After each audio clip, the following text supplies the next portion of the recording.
C'est bon. Donc, c'est la principale cause des appels en urgence pédiatrique. La fièvre est définie par une température supérieure ou égale à 38. C'est la principale crainte devant une fièvre, la principale crainte, donc les infections bactériennes sévères, telles que par exemple les méningites et les septicémies. Donc, il faut toujours, devant une fièvre, confirmer la fièvre, apprécier la tolérance et déterminer essentiellement l'étiologie. Donc, l'objectif de la fièvre, c'est un symptôme. Il faut toujours déterminer la cause. Et la crainte, c'est toujours les infections bactériennes, puisqu'on dépose un traitement. Et ces infections non traitées peuvent se compliquer. Donc, c'est un symptôme qui est banal. Il faut toujours donc préciser la tolérance, chercher la cause et les complications qu'on va voir par la suite. Donc pour cette présentation, on va voir un rappel physiopathologique. Quels sont les diagnostics différentiels d'une fièvre? Les méthodes de mesure actuelles.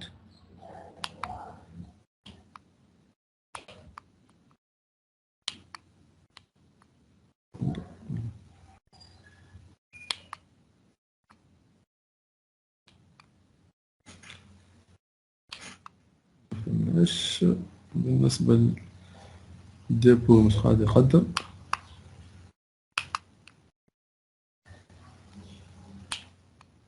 بس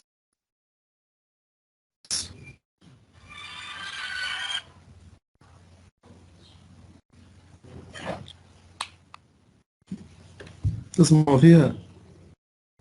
الو وي نسمع. وي نسمع. وي دكتور نسمع فيك. وي دكتور نسمع فيك. ما حبش تمشي للي بعدها. نسمع ما فماش ديابو. ديابو ما تشوف فيها؟ وي أنا من بكري فيها ما بلوكي في التروا سير. اي بلوكي ابسوليومون لي بلوكي.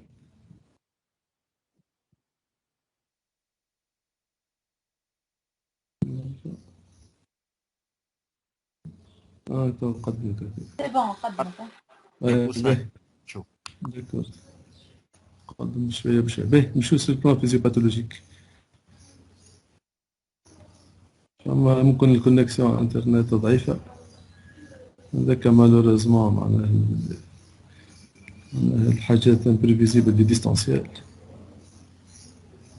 لازم نكليكي قداش مرة باش بعد نمشيو مع بعضهم الكل.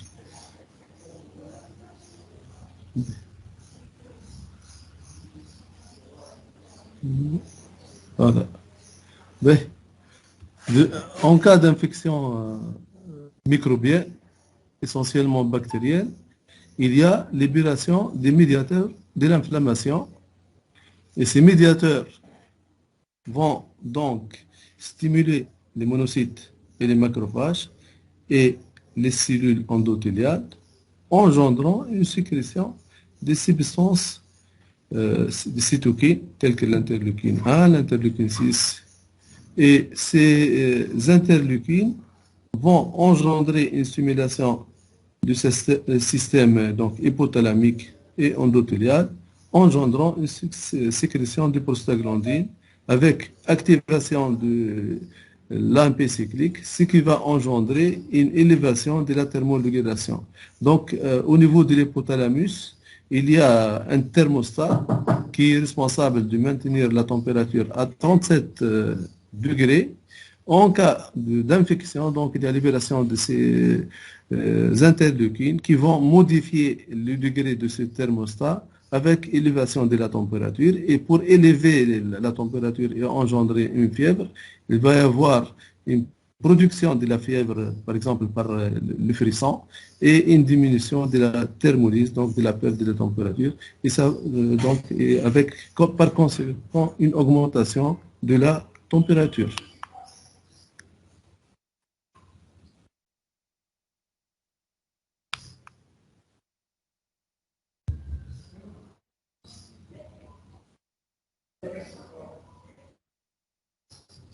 Diapo suivante. Quels sont les diagnostics différentiels d'une fièvre? Ce sont les hyperthermies. Dans ce cas, le point d'équilibre thermique au niveau de l'hypothalamus n'est pas modifié.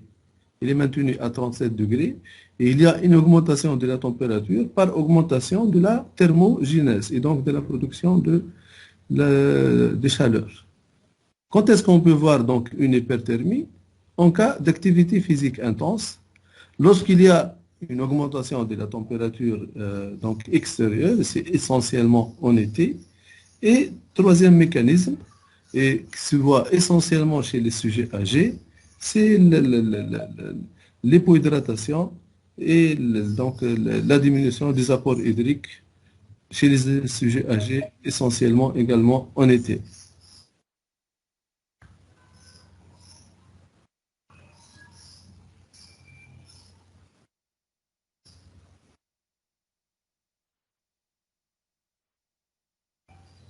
Quelles sont les méthodes de mesure de la température? Les thermomètres électroniques sont les plus utilisés actuellement.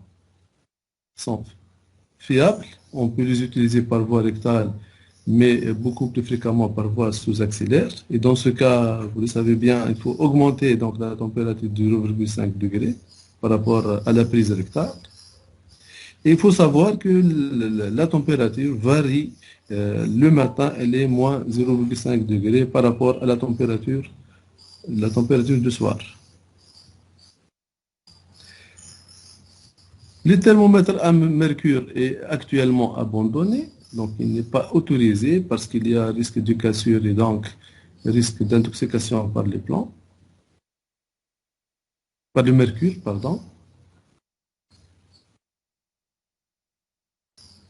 Les thermomètres chimiques, juste pour avoir donc une appréciation, c'est une méthode qui n'est pas très fiable. Le thermomètre auriculaire est largement utilisé en pédiatrie, il est également fiable. Donc, quelle est la définition d'une fièvre aiguë et d'une fièvre prolongée? La distinction est très importante puisque les étiologies sont différentes. Donc, la fièvre aiguë, donc c'est une fièvre qui évolue depuis moins de 5 jours chez les nourrissons et moins de 7 jours chez le grand enfant. Donc on parle de fièvre prolongée, c'est une fièvre qui dépasse 5 jours chez les nourrissons et lorsqu'elle dépasse 7 jours chez l'enfant.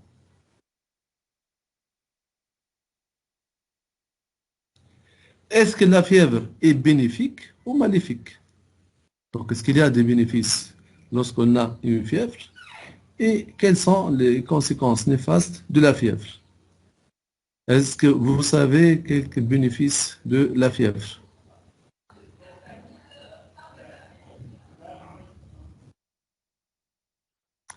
Donc, la fièvre stimule le système immunitaire. Donc, c'est pour cela qu'il faut toujours respecter la fièvre lorsqu'elle est bien tolérée. C'est le meilleur stimulus du système immunitaire. Donc, il y a quelques études qui ont été effectuées et qui ont montré chez des enfants hospitalisés, lorsqu'on respecte la fièvre, lorsqu'elle est bien tolérée, et on ne donne pas des antipyrétiques, la sortie de l'hôpital est plus précoce et l'amélioration est plus rapide. Donc, cette fièvre augmente la mobilité des phagocytes, des polynucléaires neutrophiles. Également, elle stimule le système immunitaire humoral par augmentation des immunoglobulines, essentiellement de type IgG. La fièvre est maléfique. C'est une source de stress chez les parents. Et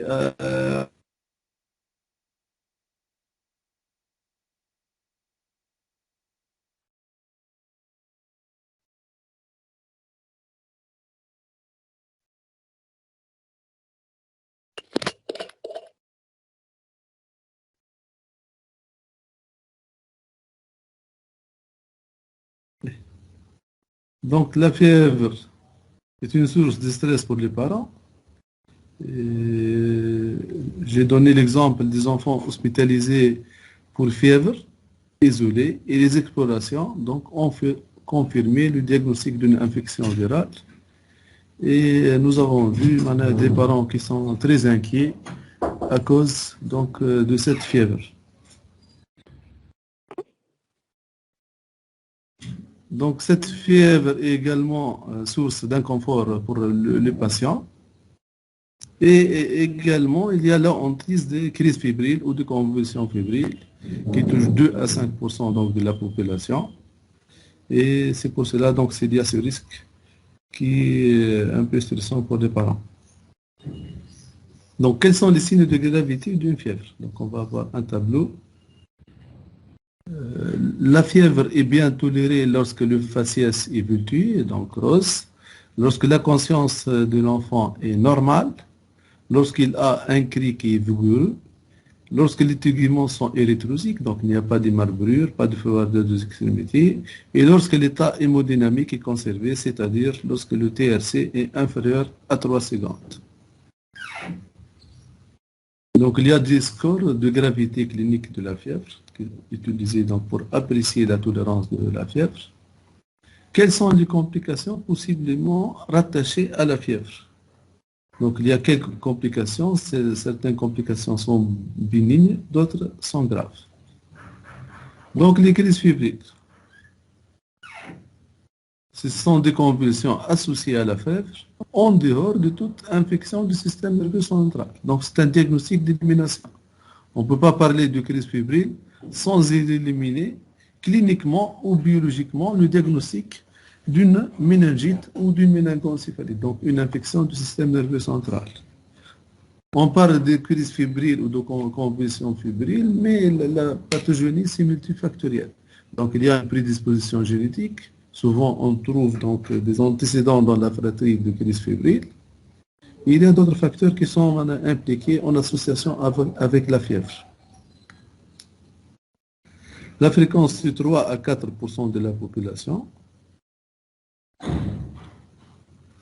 Deuxième complication, c'est la déshydratation intracellulaire. C'est une complication qui est rare. Donc, cette déshydratation est observée essentiellement lorsqu'il y a une fièvre associée à d'autres pertes digestives essentiellement, telles que du vomissement ou une diarrhée importante, donc avec un nombre de sels qui est très important, associé à une fièvre, donc ça peut donner une déshydratation. Troisième complication, donc c'est la complication qui est gravissime. C'est le syndrome d'hyperthermie majeure, autrefois appelé hyperthermie maligne. Donc c'est un tableau qui est gravissime, ça touche essentiellement les nourrissons âgés de moins de 6 mois. Donc c'est une fièvre qui est très élevée, entre 41 et 42 degrés, avec une défaillance multiviscérale. Donc un collapsus, une baisse de la tension artérielle, une atteinte pluriviscérale, neurologique, trouble de la conscience, des crises convulsives. Et biologiquement, on va trouver une acidose métabolique, un syndrome hémorragique qui est possible avec des tableaux de CIVD, une thrombopénie, une atteinte hépatique avec augmentation des transaminases, une atteinte musculaire avec augmentation des CPK. Et le pronostic est mauvais puisque la mortalité est fréquente. Et donc, en cas d'évolution favorable, la guérison sans séquelles n'a été observée que dans 15% des cas. Donc, pour les étiologies, devant toute fièvre, il faut essayer de déterminer les étiologies. Les étiologies sont de loin dominées par des causes infectieuses en pédiatrie. Donc, les causes de fièvre aiguë, c'est souvent le diagnostic évident par l'interrogatoire. Si par exemple on a des parents qui ont un syndrome grippal, une rhinite, une toux, on s'oriente directement donc vers l'origine virale. Donc il faut préciser les caractéristiques de la fièvre, l'heure de survenue, modalité de début, progressif ou brutal, le niveau thermique. Donc de préférence on demande aux parents de noter la température donc dans les un papier. ونشارك l'observation. تشوفوا فيها؟ Non. Non. Non, non. وحدهم يقع. On demande aux parents des caractéristiques, l'allure évolutive, la réponse aux antipyrétiques, Les signes associés, un écoulement nasal, une toux, des troubles digestifs, vomissements, diarrhée, éruption cutanée. Il faut poser donc la question s'il y a une vaccination qui est récente. Lorsqu'on a une fièvre qui est isolée, succédant une vaccination, donc on peut parler de fièvre post-vaccinale. Donc pour les étiologies, la principale cause de la fièvre aiguë de nourrisson, ce sont les infections. Lorsque la fièvre est bien tolérée, les étiologies sont dominées par les infections virales ou les infections donc bactériennes localisées, telles que les infections ORL, otite, automasténidite, une pneumonie bactérienne ou virale, et les infections urinaires fébriles ou les infections urinaires basses, et la fièvre post-vaccinale. Lorsque la fièvre est mal tolérée, donc on pense aux infections bactériennes sévères, les septicémies, les méningites purulentes, le syndrome d'hyperthermie majeure, et pour la fièvre peut être secondaire à d'autres pathologies non infectieuses telles que les maladies inflammatoires, les pathologies tumorales, les hémopathies. Donc on va voir maintenant la prise en charge symptomatique d'une fièvre. Et on commence par les moyens physiques. Donc de façon générale, les moyens physiques ont une efficacité qui est limitée. Donc ils ne sont pas très efficaces. Il faut de loin privilégier les moyens médicamenteux, et essentiellement le paracétamol. Donc l'efficacité des moyens physiques est limitée et l'efficacité est réduite dans le temps. Donc dévêtir l'enfant, donc le déshabillage total d'un enfant fébrile A39 pendant 2 heures entraîne uniquement une déféréscence, donc une baisse de la température de 0,1 à 0,2 degrés. Ce qu'il faut faire, éviter le surhabillage. Donc صغير نقصوا له من اللبس نتاعو من حوايجه. Le bain ou mouillage à l'eau tiède, 2 degrés au-dessous donc de la température rectale, entraîne une déféréscence uniquement de 0,3 degrés Celsius après 20 à 30 minutes d'immersion. Donc l'effet est très limité. Donc les enveloppements frais, le vessie de glace, normalement à proscrire, il ne faut pas les utiliser, ça peut donner donc, c'est nocif pour la peau, il peut donner des vasoconstrictions. En revanche, il faut assurer donc une augmentation des apports hydriques avec augmentation de boissons, puisqu'il y a une augmentation des pertes insensibles par la fièvre. Les moyens médicamenteux, le paracétamol doit être privilégié pour traiter les états fébriles, puisque c'est un médicament qui est bien toléré et les effets indésirables sont exceptionnels à dose thérapeutique.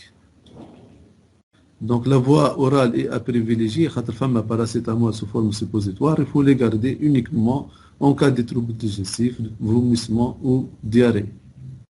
La posologie est 60 mg par kilo par jour, mais actuellement donc, le traitement donc, a été simplifié par l'utilisation de la dose pipette en fonction du poids. Donc on donne le poids de l'enfant 4 fois par 24 heures, donc toutes les 6 heures. Et dans certains cas, on peut même donner toutes les 4 heures.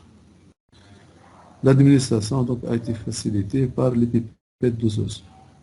Les anti-inflammatoires non stéroïdiens, donc actuellement c'est l'ibuprofène.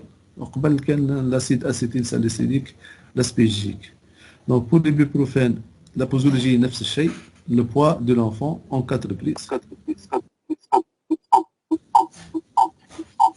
لهنا بالنسبة pour l'ibuprofène, de préférence utiliser uniquement immunothérapie. Donc نستعمل الباراسيتامول. والحاجة الثانية, utiliser le paracétamol lorsque la fièvre est mal tolérée. Par exemple, صغير عنده un inconfort, les gyniards, on utilise le paracétamol. Et quand une température inférieure à 38,5, c'est une fièvre qui est bien tolérée, il vaut mieux la respecter. Et pour utiliser une monothérapie, donc uniquement le paracétamol et garder l'ibuprofène lorsque, par exemple, il y a une persistance de la fièvre après l'administration du paracétamol ou le type de fièvre en plateau. En tout cas, donc, éviter, c'est contre-indiqué d'utiliser donc l'ibuprofène dans la varicelle. fait un risque de fasciite nécrosante et dans des infections bactériennes. Par exemple, les infections pulmonaires, les pneumonies compliquées des pleurésies, fréquemment, il y a une prise d'anti-inflammatoires non stéroïdiens avant l'apparition de cette complication. Donc, les infections cutanées, varicelles ou autres, éviter donc, les anti-inflammatoires non stéroïdiens et essentiellement l'ibuprofène.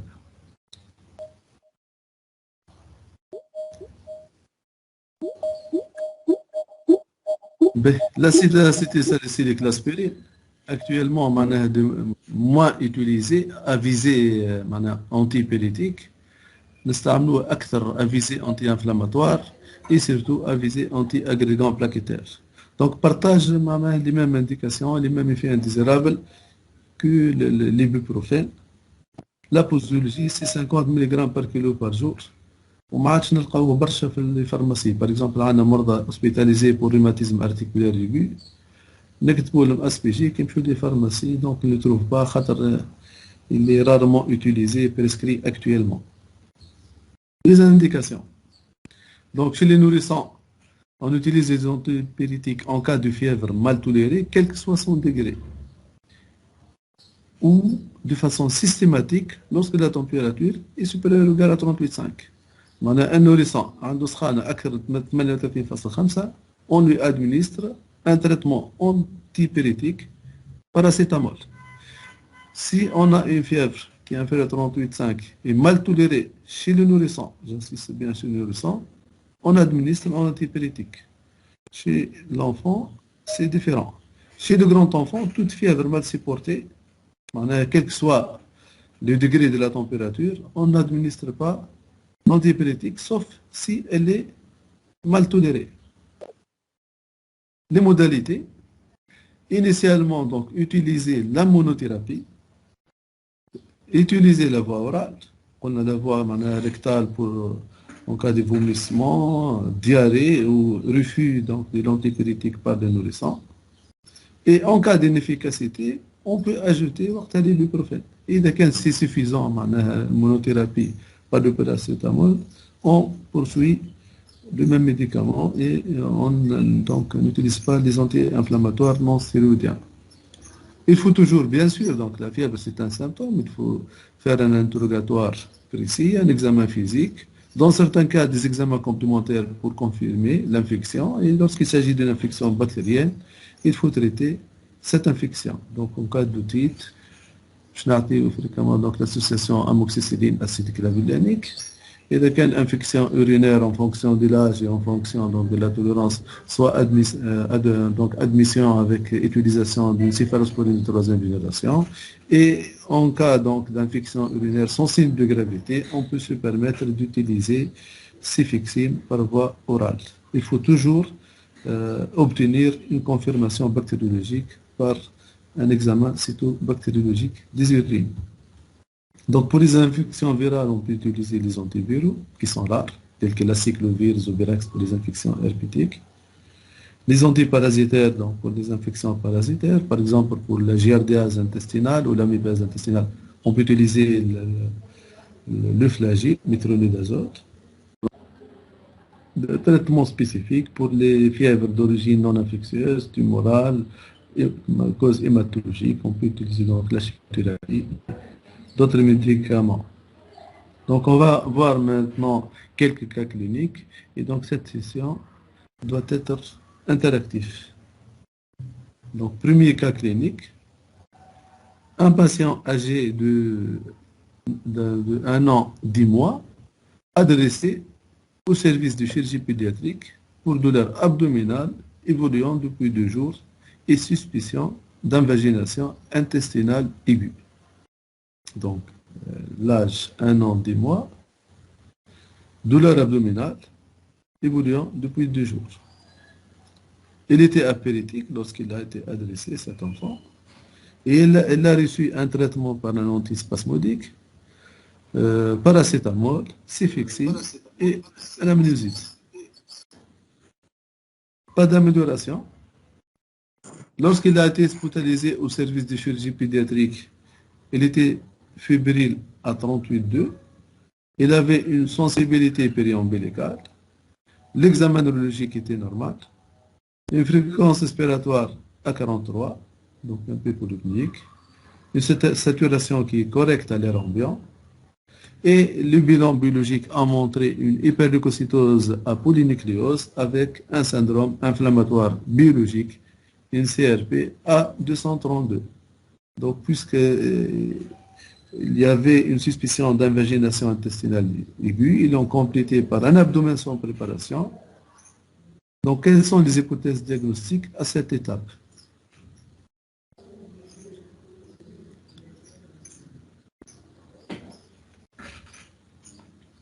Je trouve quelques idées. Oui. Est-ce que vous pouvez interpréter l'abdomen sans préparation? Il y a une distension gazeuse importante. Ben, c'est bien. Ça, mais niveau hydroaérique apparemment visible. Donc, c'est une radiographie qui est très probablement en position couchée. Donc, en position couchée, c'est difficile de voir les niveaux hydroaériques. Oui, c'est vrai. Oui. Ben, quoi d'autre? Donc, on a l'impression qu'il y a de l'air dans l'ampoule rectale. Donc, il n'y a pas d'arrêt des matières de gaz, très probablement, puisqu'il y a de l'air au niveau de l'ampoule rectale. Qui m'a c'est bien. Donc, une distension gazeuse très importante. On voit, c'est pas ce qu'on appelle l'ombre hépatique et l'angle colique qui n'est pas refoulé. En cas d'hépatomégalie, je trouve qu'il y a une opacité, ce qu'on appelle l'hépatomégalie radiologique. Donc là, on a un enfant qui a une symptomatologie digestive, qui est fébrile. Donc, il faut toujours penser aux maladies infectieuses, qui a une hyperleucocytose à polynucléose ou un syndrome inflammatoire biologique. إذا كان فما حاجة chirurgicale, donc il faut penser à tout ce qui est appendicite, péritonite, ou une cause médicale chez l'enfant, parce qu'il y a des causes médicales, des études médicales qui peuvent donner une symptomatologie digestive. On a rejoint la part de l'abdomen sans préparation. Donc ils l'ont complété par une échographie abdominale qui a montré l'absence d'épanchement intrapéritonéal, l'absence de boudin d'invagination. Donc, le diagnostic d'invagination a été infirmé, tout en sachant que notre désinvagination, c'est un malade qui a été transféré du sud, ou au cours du transport, désinvagination. Donc, il y a aérocolie, comme je l'ai dit. Donc, pour les étiologies, invagination intestinale compliquée, puisqu'il y a une fièvre, il y a un syndrome inflammatoire biologique, une appendicite, une infection urinaire, ou une pneumonie. Infection ORL, pour l'enfant, on peut avoir une infection, surtout essentiellement, donc une pneumonie avec une symptomatologie digestive. Et surtout, c'est les pneumonies de l'aube inférieure ou de la base. Donc, ce malade a été traité par cefixime, le oroquine ou la mégacef ou la phalloxine. C'est une céphalosporine de troisième génération par voie orale. C'est un médicament qui est fréquemment utilisé. قداش من المريض يجينا معناها que ce soit عنده infection orale, angine, وتلقاه traité par cefixime. Parfois, des infections urinaires décapitées non confirmées. Donc, c'est un médicament qu'il faut utiliser avec prudence. علاش؟ Deux raisons. الحاجة الأولى, c'est un médicament qui a une très mauvaise diffusion dans les parenchymes pulmonaires. Donc, نسووه في les infections respiratoires. والحاجة الثانية, c'est une céphalosporine de troisième génération, ça va créer une sélection de mutants résistants. Actuellement, le pneumocoque à sensibilité diminue. Heureusement, avec la vaccination, on espère que dans les pays qui ont commencé la vaccination depuis plusieurs années, la diminution des pneumocoques à sensibilité, des pneumocoques résistants. Actuellement, avec l'émergence des entérobactéries, BLSE, des bactéries Beta-lactamase à spectre élargi, presque une augmentation de 2%, et l'utilisation fréquente de ces vaccins contribue à l'émergence de ces BLSE. Donc, il faut utiliser, la seule indication, c'est l'infection urinaire. الجنتاميسين نفس الشيء.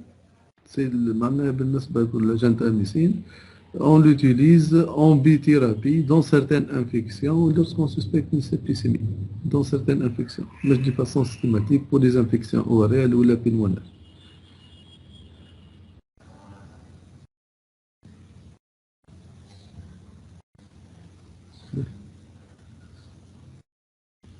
تقصر به نرجع تو الراديوغرافي دو thorax a été faite. نرجعوا لها. Est-ce que vous pouvez interpréter cette radiographie du thorax?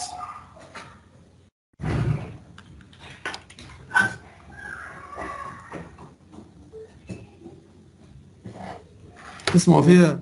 Trombopathie de la base gauche. تسمعوا فيها؟ جاتنا حاطة ولا الراديو شبيتنا حاطة؟ On ne voit pas la présentation. نحات بريزنتاسيون كالعادة.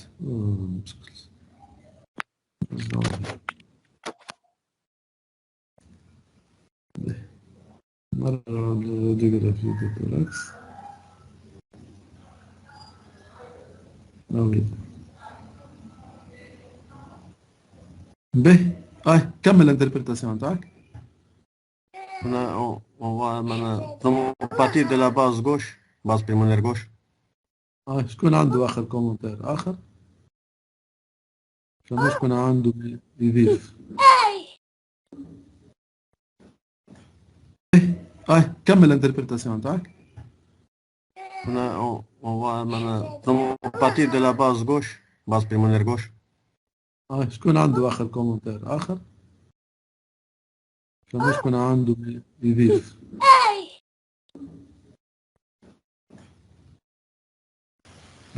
بالنسبة pour l'analyse bilatérale. قلت Les opacités micronodulaires diffuses bilatérales. pour l'analyse d'une radiographie de thorax, on utilise les deux termes opacité ou la hyperclarté. وهذه موجودة في الراديولوجي كلها. مثلا سكانر hypodensité, hyperdensité, échographie hypo-échogène, hyper-échogène, scintigraphie, hyperfixation, hypofixation. Donc لهنا فما cette opacité اللي هي معناها difficile معناها avoir مش كيما les opacités اللي يبداو au sein du parenchyme pulmonaire.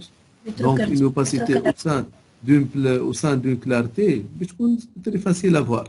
لهنا اللي يبداو rétrocardiaque c'est plus difficile كي تشوفوا هذيا donc c'est plus opaque par rapport au reste معناها du cœur. Donc c'est une opacité qui globalement السياج نتاعها نقولوا en rétrocardiaque ولا basal gauche qui معناها نجمو arrondi وكي معناها الليميت نتاعها الليميت انفيريور دونك سيفاس لهنا و سي اون اوباسيتي كي هوموجين و سي اون اوباسيتي كون فو بريسيزي مع لي كاركتير ريتراكتيل ولا نون ريتراكتيل بو ديفيرونسيي انتر اون بنوموني اي اون معناها اتيليكتازي. فما اوباسيتي كي باثولوجي كي فيزيبل سور l'abdomen sans préparation. Donc, donc, nous avons complété, puisqu'il s'agit d'une opacité rétrocardiaque, c'est une opacité qui est postérieure. كملنا بالكليشيه دو بروفيل. شكون يعمل انتربريتاسيون دو كليشيه دو بروفيل؟ في العاده ديما يقولوا صعيب البروفيل. Est-ce que vous pouvez interpréter ce cliché? ديما تعمل كومباريزون برك. شوف هذه سي لوباسيتي كاردياك هذه. ونورمالمون البقعه هذه باش تكون كحله كلير كيما هذه بالضبط.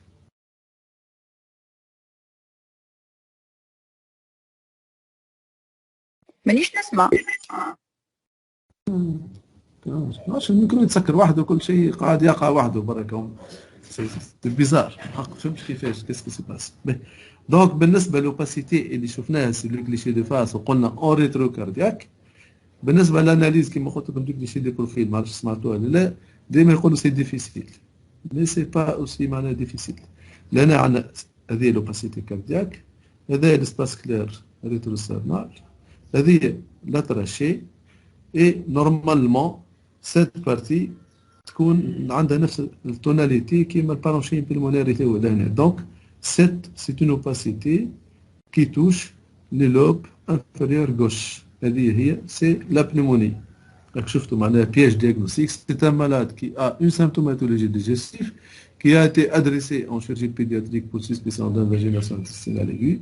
Et normalement, l'analyse méticuleuse de l'abdomen sans préparation nous permet donc de poser les diagnostics. كي نرجعوا للكليشيه بعد نشوفوا نرجعوا للكليشيه ستاندار نحات l'observation.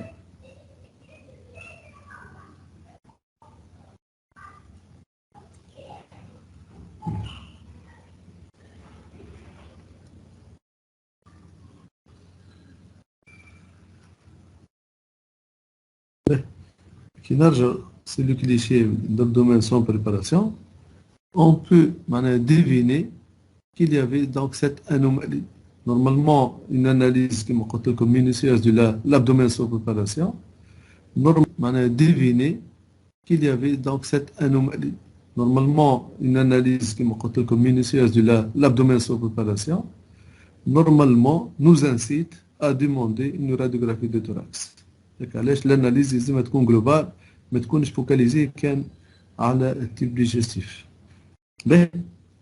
Donc le diagnostic d'une pneumonie a été posé. Quelle est votre conduite thérapeutique? تسمعوا فيها؟ Oui, oui. Quelle est votre conduite thérapeutique? Voir ce qu'il y a des signes de gravité.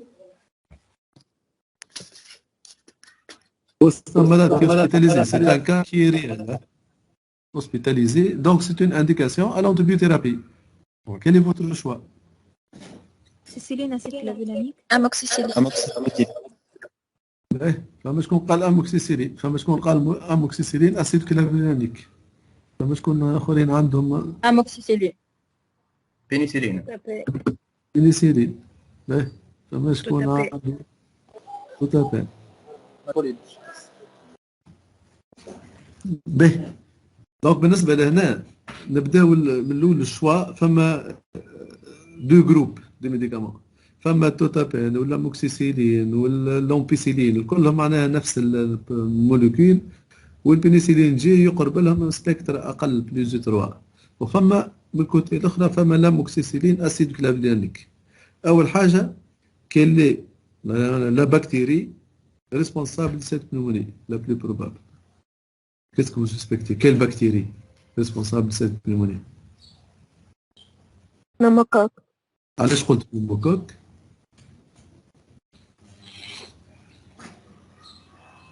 صحيح.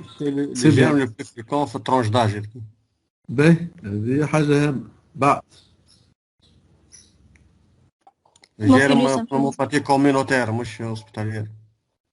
اي كومينوتير. دونك قلت دون سيت ترونش داج خاطر نورمالمون لي جيرم اتيبيك اكثر سي ابارتير دو لاج دو 5 6 ans. هذه قلنا ان اون 10 موا دونك اكثر بنوموكوك. باهي كوا دوتر؟ L'aspect radiologique.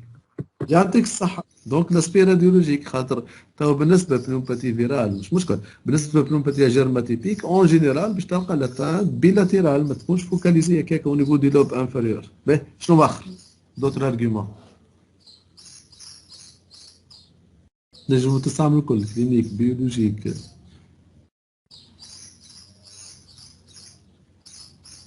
سي لو سيندروم انفلاماتوار سي ار بي اديسون 32. معناها كي تاخذ البنيمونيا جيرماتيبيك باش تلقى سي ار بي في 70 في 90. هذه اذا كان طلعت. دونك لو سيندروم انفلاماتوار بيولوجيك، لاسبي راديولوجيك اي لا ترونش داج. اللي قالت باش نعطي اسيد كلافيناليك اموكسيسيلين اسيد كلافيناليك. كاين لا ريزون علاش؟ والله في بالي في لي بنوموني كوميونيتير نعطيو اموكسيسيلين اسيد كلافينانيك في الادولت. شو اي خاطر سي نو ديفيرون في الادولت تمام. اي شوف بالنسبه توا لورسكون فيز دي بنوموكوك لا بينيسيلين جي هذيك بارفوا معناها انترافينوس اي لاموكسيسيلين ولا لامبيسيلين بارفوا انترافينوس ولا بارفوا اورال. دونك سون لي زونتيبيوتيك efficace contre les pneumocoques. Maintenant, pour les pneumocoques, on n'a pas besoin de l'acide clavulanique. L'acide clavulanique est inhibiteur de bêta-lactamase. L'intérêt الوحيد نتاعها lorsqu'on a une pneumonie à hémophilus influenzae. Donc, بالنسبة للصغار après l'âge de 6 mois, après l'âge de 6 mois, ils ont complété la vaccination anti-hémophilus, donc ils ne vont pas faire des pneumonies à hémophilus, وكلهم ce sont des pneumonies à pneumocoque إذا كان عندنا les caractéristiques هذوما début معناها aigu, brutal, fièvre très augmentée, un foyer qui est focalisé, un syndrome inflammatoire, donc c'est une pneumonie à pneumocoque. وقتها traitement إذا كان hospitalisé par voie intraveineuse pénicilline G ولا totapène ampicilline إذا كان nécessite hospitalisation ولا إذا كان état général bien conservé et on va traiter à domicile, l'amoxicilline est suffisante. Donc on n'utilise pas l'amoxicilline acide clavonique ونفس الشيء il ne faut pas utiliser نمشي للسيفالوسبرين دي troisième génération كما قلنا السيفيكسين. الصغار اللي أقلهم عمرهم ils n'ont pas complété la vaccination anti-hémophilus مثلا يرقدوا à l'âge de 4 mois وعندهم une pneumonie كما هذه بالضبط تنجم تكون cette pneumonie soit secondaire à une pneumonie à pneumocoque ولا à hémophilus. Et dans ce cas, وقتها باش نستعملوا soit l'association amoxicilline acide clavulanique pour être efficace contre l'hémophilus ولا نستعملوا carrément معناها سيفوتاكسين كلافورون par voie معناها intraveineuse.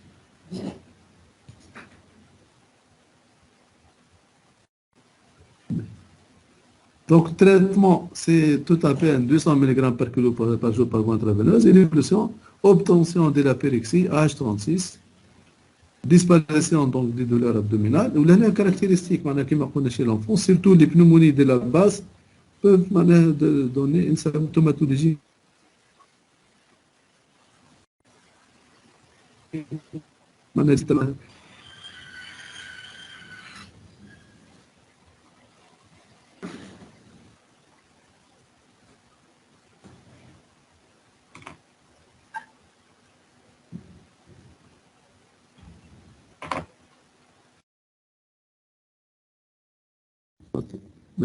Donc CRP, voilà, diminution de la CRP à 15, à J3.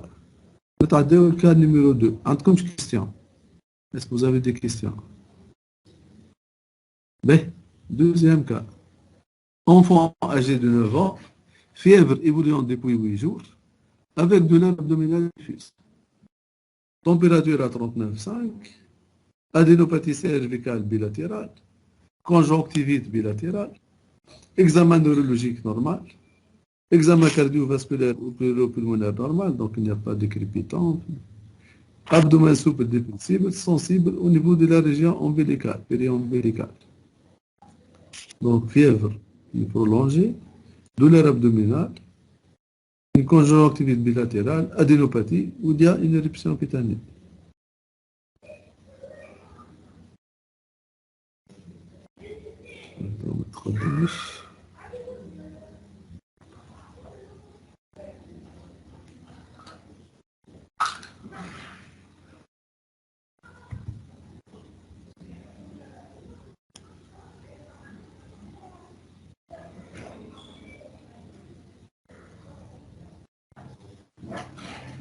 اسمه فيها voilà. Oui.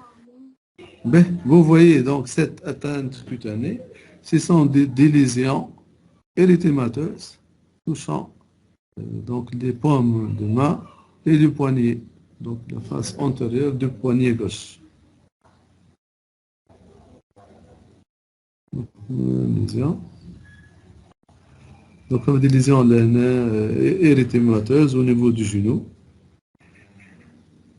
Quels sont les diagnostics à évoquer? Y a-t-il une notion de piqûre d'insecte? Diagnostic حسب رأيك. Piqûre d'insecte. شكون آخر عنده شحال؟ Ou consommation d'un allergène, par exemple.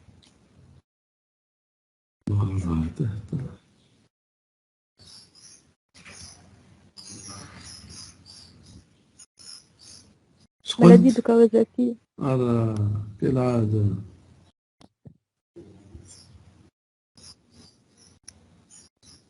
دقيقة الصوت متقطع شوية. نرجع لنا للبريزونتاسيون. ديك صح. سي بوسيبل. Quel est l'élément contre le syndrome ou la maladie de Kawasaki? L'âge. يعطيك صح. باهي أو عندكم معلومة باهي. souvent, fièvre, polyadénopathie, c'est rage cutanée ou l'éruption cutanée. On pense plus au virus, les virus, un agent viral. Donc, c'est possible. Donc, les infections virales et les fièvres éruptives. Donc, c'est possible. Ça va juste présentation. Donc, diagnostic évoqué. Choc toxinique, mais la tension artérielle est normale. Les hémopathies malignes, les fièvres prolongées, les adénopathies et les modulées. Scarlatine, mais en général, l'éruption.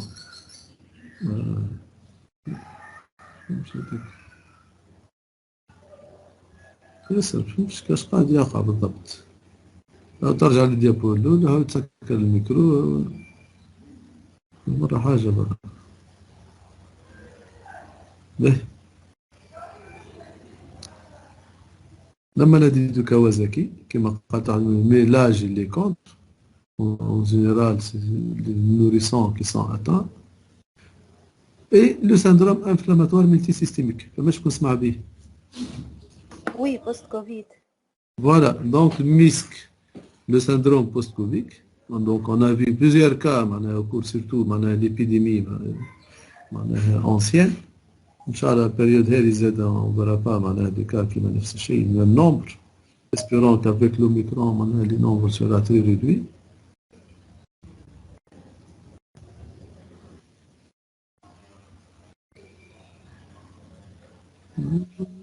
كل مرة حاجة.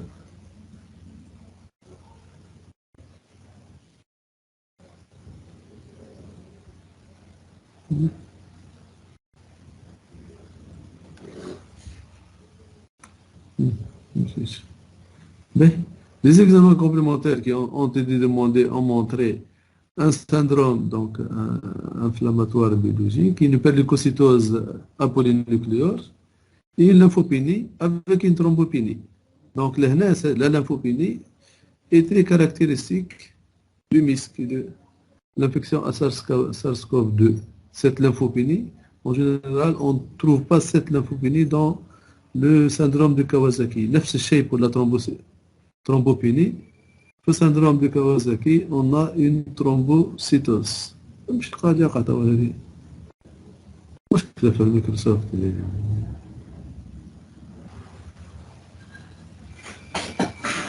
تسمعوا فيها؟ Oui, docteur. المشكلة هذه نحات هو رجعت هو الميكرو تسكر هو. Donc pour les transaminases augmentées, on a fait hyperleucocytose apolynucléose. C'est la lymphopénie donc, qui attire l'attention pour le MISC et la thrombopénie. Comme hépatopathie avec augmentation des transaminases, un syndrome inflammatoire avec une CRP à 220, une VS qui est augmentée, les subus étaient négatifs, la radiographie du thorax normale, CPK augmenté également, donc on a l'impression qu'il y a une atteinte multiviscérale, troponine très augmentée à 200 nanogrammes par litre, donc qui témoigne de l'atteinte cardiaque qui est fréquente au cours du MISC, et l'échographie cardiaque a montré une diminution du volume d'éjection systolique.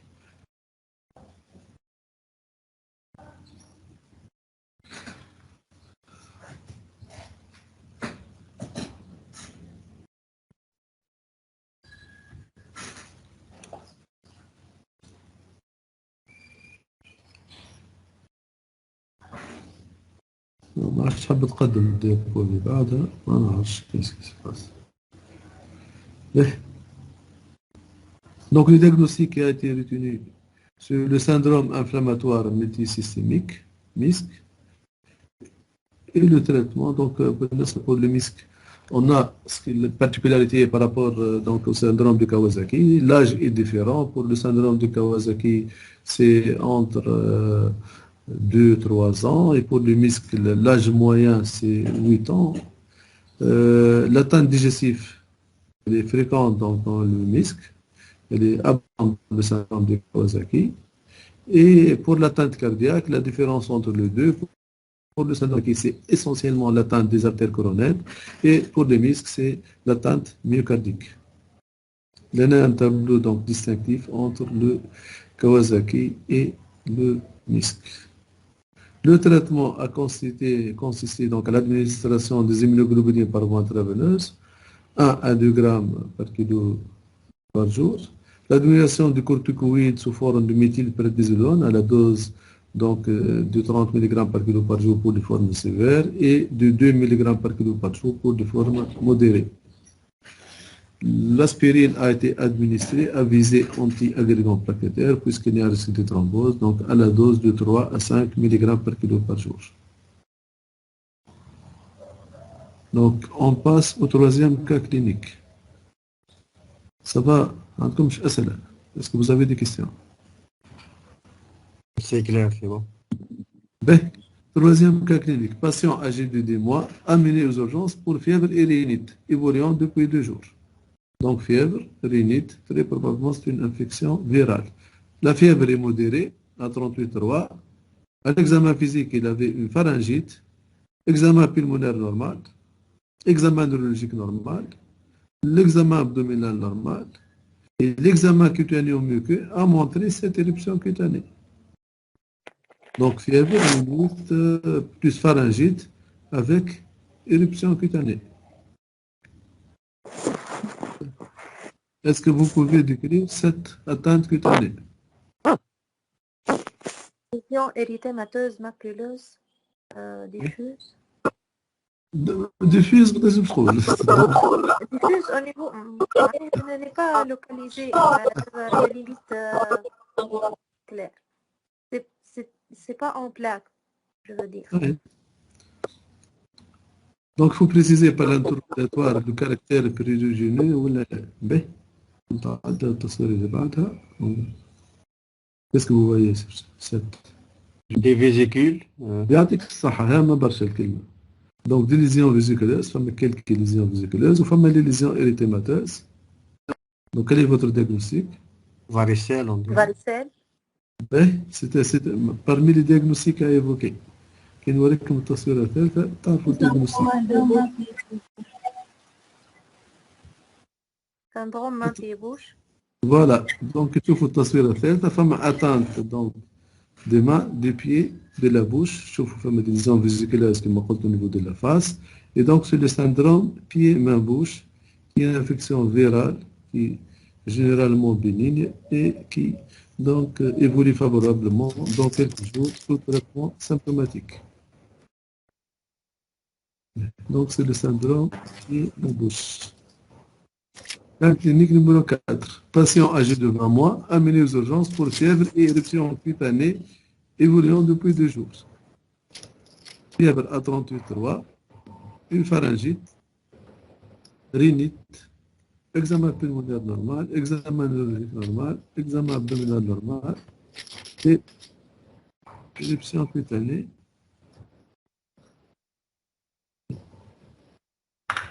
Éruption cutanée. Ah, description.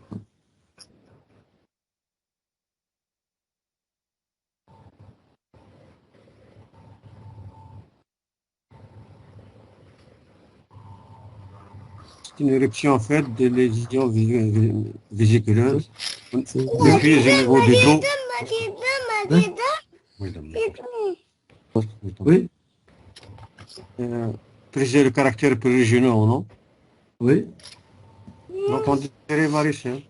absolument. Donc là, il faut toujours chercher l'atteinte لازم تكون diffuse. Et en général, on trouve des vésicules au niveau du cuir chevelu. On trouve des lésions au niveau du cuir chevelu. Donc c'est une varicelle. Et dans ce cas, le traitement sera symptomatique. Il faut éviter les anti-inflammatoires non stéroïdiens. Je نستعمل uniquement le paracétamol. وبالنسبة للليزيون اللي هم pour les prurites نستعملوا en antihistaminique. Et pour les lésions on peut utiliser donc un antiseptique et un antibiotique topique, par exemple le Cider. Symptomatique, paracétamol, éviter les AMS, antiseptiques, antibiotiques sur l'infection.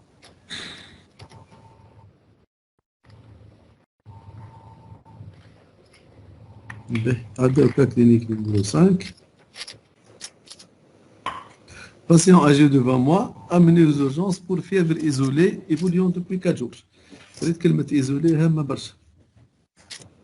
فما حتى أوكان سيمبتوم أسوسيي. C'est une fièvre à 39,5, examen ORL normal, examen pulmonaire normal, examen neurologique normal, examen abdominal normal, examen cutanéeux, pas d'éruption, madame. Examen des ergots ganglionnaires normal. Quel diagnostic à évoquer? virose. Virose en général, باش تلقى معناها signe d'imprégnation virale, باش تلقى notion de contagion. وتلقى des signes d'imprégnation virale إذا كان وصلت عند 39,5 en général تنجم تكون معناها فيروس ديبيتونت كما قلت. Et en général فما quelques signes تلقاهم، تلقى pharyngite، تلقى rhinite. Il faut penser à l'infection urinaire. يعطيك الصحة معناها toute fièvre isolée chez le nourrisson. Il faut penser à l'infection urinaire. إذا كان بعد عندك des examens biologiques par exemple NFS ou CRP وقتها تلقى syndrome inflammatoire biologique تولي l'infection urinaire le diagnostic le plus probable ما نقولش le seul mais le plus probable. يلزمك تعمل donc examen des urines, examen cytobactérique des urines ولا bandelette fille. Donc pour éliminer le diagnostic d'infection urinaire, l'examen des urines à la bandelette est suffisant. Une bonne spécificité, bonne sensibilité. إذا كان تلقى leucocyte négatif, nitrite négatif, on peut éliminer presque à 100% le diagnostic d'infection urinaire. Donc le premier diagnostic à évoquer, bien sûr il faut compléter l'examen. معناها هنا حطيت لكم examen أول normal. لازم تكون أوتيل.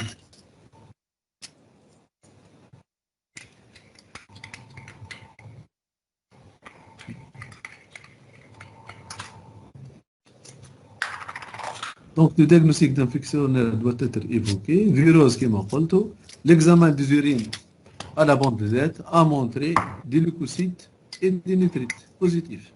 لهنا معلومة concernant les bandelettes. إذا كان باش تعمل les bandelettes راهو بالنسبة pour les leucocytes la lecture s'est fait après 120 secondes. بعد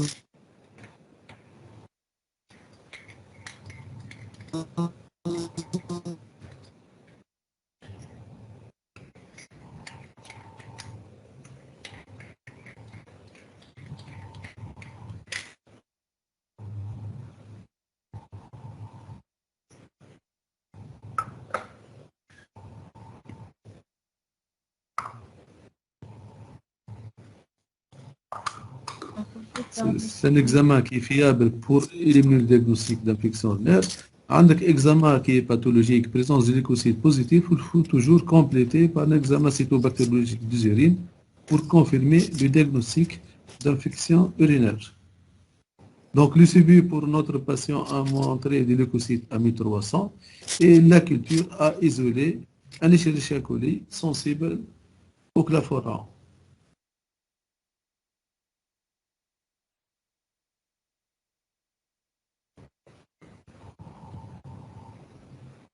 Donc, traitement, cefotaxime 150 mg par kilo par jour. La durée, donc, la durée en moyenne, c'est 5 jours par voie intraveineuse, 5 jours par voie orale, tout en sachant que les infections urinaires chez les enfants âgés de plus de 6 mois, qui ont un bon état général, ou la possibilité qu'ils reviennent pour vérifier la culture, on peut se permettre d'utiliser السيفكسين اللي قلت لكم ما تستعملوهاش في des infections pulmonaires, des infections orales, on peut utiliser donc السيفكسين par voie orale. En cas d'uropathie sous-jacente, مثلا صغير عنده un reflux vésico-urétéral ولا عنده une autre uropathie, وقتها la durée totale du traitement doit être par voie intraveineuse. Les enfants âgés de moins de 3 mois, on utilise une bithérapie.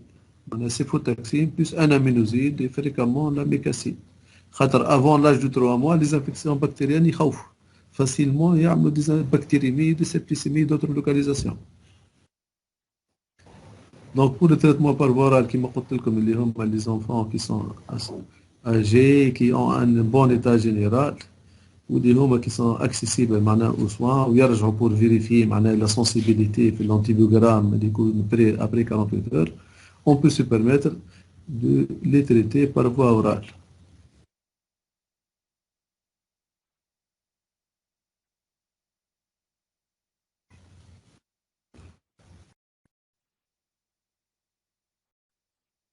Donc, Éviter l'antibiothérapie si la cause de la fièvre n'est pas étiquetée. Pour les infections urinaires insuffisamment traitées, inefficacement. On a des malades, malheureusement, aux urgences et qui n'ont pas été hospitalisés. Au bas, les parents constatent une amélioration rapide, une apyrexie, ils arrêtent le traitement. Au meilleur, je pour avoir l'antibiogramme. Donc, dans ce cas, il y a un risque de séquelles. Chaque fois qu'on utilise la voie orale, il faut s'assurer qu'il y aura une bonne observance médicamenteuse et une bonne adhérence au traitement. Il y a une entité particulière dans les infections urinaires, ce qu'on appelle l'anéphrite focale. L'anéphrite focale, donc, c'est une infection qui est plus sévère que la pyélonéphrite. Presque, c'est un stade présuppuratif. Le diagnostic de l'anéphrite focale est échographique. Normalement, les échographistes et les radiologues qui l'ont entraîné peuvent poser le diagnostic de néphrite focale. Et dans ce cas, lorsqu'on pose le diagnostic de néphrite focale, on fait un néphrite focale, un malade qui a une infection urinaire qui n'évolue pas favorablement. Donc, la persistance de la fièvre après 48 heures, il faut demander une échographie à la recherche d'une néphrite focale ou d'un abcès. Dans ce cas, lorsque le diagnostic de néphrite focale est posé, le traitement doit être administré par voie intraveineuse. جاكم مريض وعملت échographie قال لكم راه فما نفريت فوكال با كيسيون انه ياخذ تريتمون بار فوا اورال il faut augmenter la posologie des antibiotiques الكلافورون اللي عطينا 150 ملغ par kilo par jour dans les infections urinaires باش نردوه 200 ملغ par kilo par jour et on associe un aminoside donc فما بيثيرابي la durée de traitement 3 semaines. Donc pour l'échographie elle est demandée de façon systématique devant tout épisode d'infection urinaire fébrile à la recherche donc d'une uropathie malformative. Ou pour des garçons, il faut toujours poser la question à la mère, à GI urinaire, est-ce que la miction est normale? تلقى ميكسيون اغوت اللي هي وقتها تنجم تكون سيكوندير ا دي فالف دي ليتر بوستيريور الى هنا pour les valves de l'être postérieur معناها chez les garçons il faut faire attention c'est une urgence diagnostique et thérapeutique معناها non traité فما risque d'évolution vers l'insuffisance rénale معناها terminale par la suite par répercussion. Le diagnostic donc est facile par l'UCR ou le traitement est simple c'est la résection endoscopique. Ben, pour conclure donc la fièvre, c'est un symptôme, et par conséquent, donc, il faut toujours déterminer l'étiologie de la fièvre pour donner un traitement spécifique, donc traitement de la cause. Rarement, on a des complications, donc l'hyperthermie majeure ou la maligne, c'est une complication qui est exceptionnelle, et les convulsions fébriles, ce sont des complications qui sont en général non sévères et sans conséquences. L'objectif de traitement symptomatique, c'est le confort de l'enfant. Pour qu'on ait la fièvre chez le nourrisson, il faut la traiter lorsque la température est supérieure à 38,5 ou lorsqu'elle est mal tolérée, quel que soit le degré de la température. En première intention, il faut toujours privilégier la monothérapie par le paracétamol et par voie orale. 3 mesures simples en association au traitement médicamenteux sont à privilégier. Donc, donner une hydratation, déshabiller l'enfant, donc éviter le surhabillage et aérer la pièce. Les autres méthodes, les bains tièdes ou aussi de glace, sont actuellement abandonnées. Fin de la présentation. Est-ce que vous avez des questions? وأخيرا نكمل بعض الصعوبات الكبيرة. عندكم des questions? Est-ce que vous avez des questions?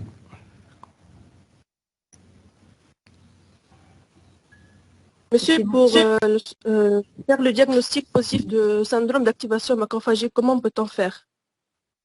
Pour le syndrome d'activation macrophagique, أول حاجة l'NFS, la numération de la formule sanguine, on va avoir une thrombopénie, une anémie et une leucopénie. ثاني حاجة biologiquement نلقاو fréquemment une hyponatrémie. فما une augmentation de taux de triglycérides, hypertriglycéridémie. Ferritinémie augmente aussi.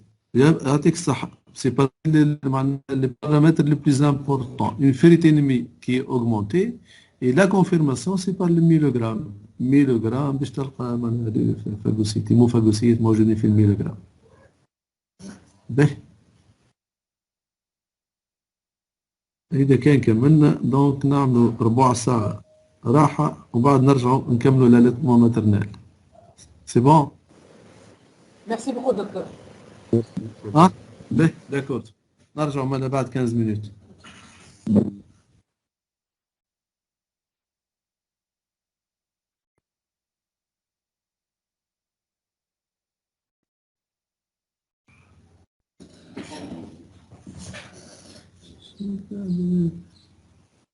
هذه قدم